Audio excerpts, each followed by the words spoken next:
Hello, my name is Victoria Ormazábal from IL1 Section 5, and I'm going to talk about 2 units and how this content helped me to become a future teacher.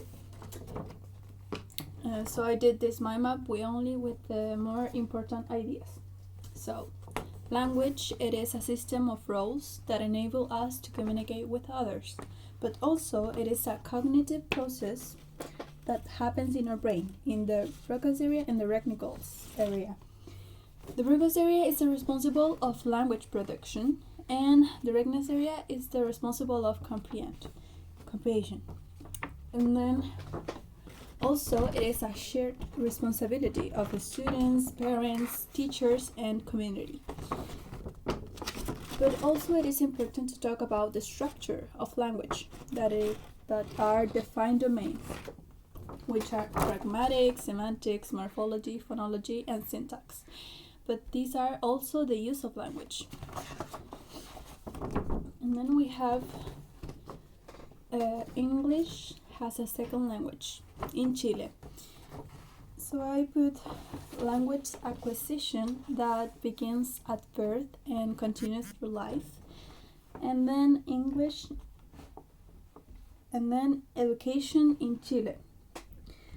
So I consider this important because like Fernando Adria says, that the education in Chile depends a lot of how much you can pay, how much a student can pay. Because if we compare a private school with a public school, the difference it is a lot because of the quality that they receive. And then I put the English curriculum, that it's very important because thanks to the reform of the curriculum of English, we have more hours per week to teach. So I consider that this is very important because if a student can want to acquire a second language, he has to practice a lot. So I consider this very good for me as a future teacher, but also for the students to acquire the second language.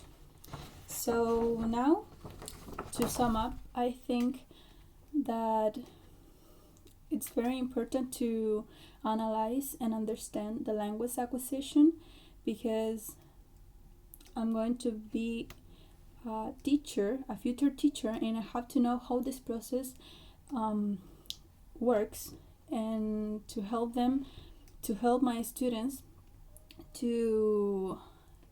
in that process.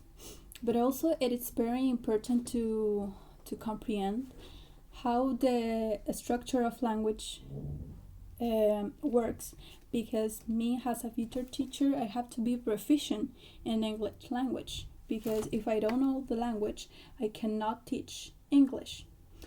And that it's very important too, to understand the language, but also to know it. So that's it. Thank you.